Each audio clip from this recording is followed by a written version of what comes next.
Adam here with Brooksall Antiques. Today I'm going to remove and replace the rear feeder roller on this Royal O model. First thing we're going to do is remove one screw and loosen the other. The bottom screw comes all the way out here in the middle because it has a longer neck to it, goes in a hole, so you have to remove the whole thing. And this top one I'm just going to loosen. And then I'm going to remove this whole knob here, so both screws just get loosened enough to remove it.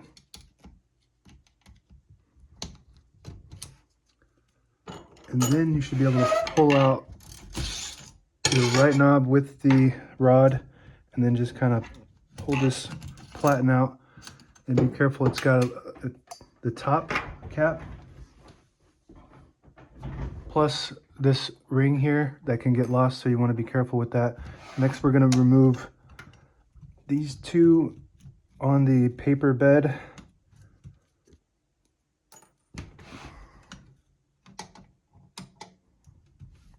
Sometimes these can be really tight. You don't want to push in too hard and bend those, or else you're gonna have problems feeding the paper.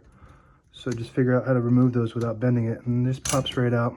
And then we're just gonna take the old one out. This one's actually still good, so I'm not gonna do anything with it. But when you have a replacement, you're gonna wanna remove all that rubber and clean it off nice. And then you have a rod that looks like this. And then this is the replacement 3D printed roller, and it just fits right in there. Just like that. And you can just push it on a table like this until it's perfectly flush. It might take a couple tries to get that right. That looks pretty good. Doesn't have to be 100% perfect, but just something like that. And then put it right back into those two slots there.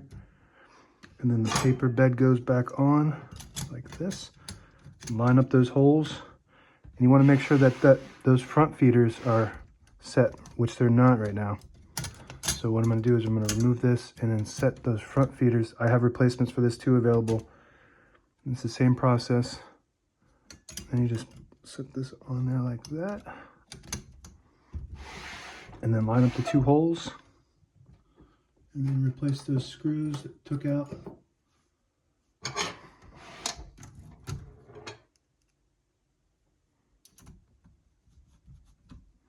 Not too tight because you don't want to bend it or strip it. Just enough to get it nice and snug.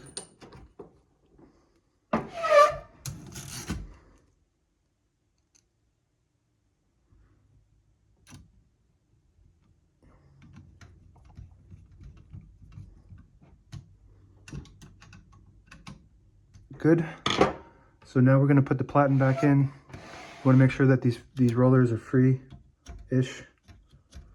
And so most of the time this little ring won't fall out, but if it does, you just line it up on this, on the end, and it just fits right in there. Sometimes you can get a screwdriver to pop it on. It's like something like this. There it goes.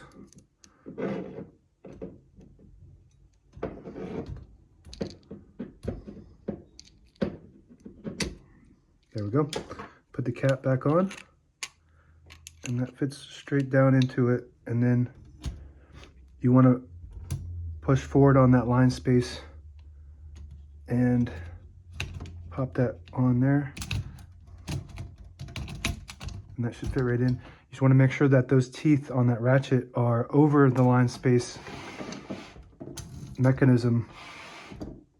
It sits on top of it and not pushed into it. So now we have that set up. We're going to put the rod back in with the right knob. And you can just kind of push that in like that, and it should go in. You might need to look into that hole to line that up if you need to, but that's usually how I do it. And then that hole right there needs to be lined up again with the screw with the neck.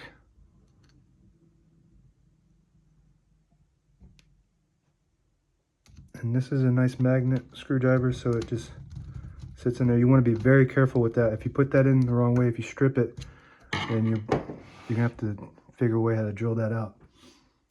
Okay, so that's in. We're gonna tighten that top one now.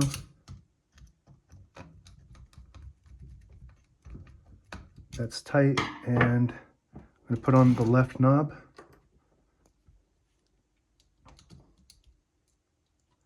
That lines up with that rod there. There's 2 indentions that you line up these 2 screws with.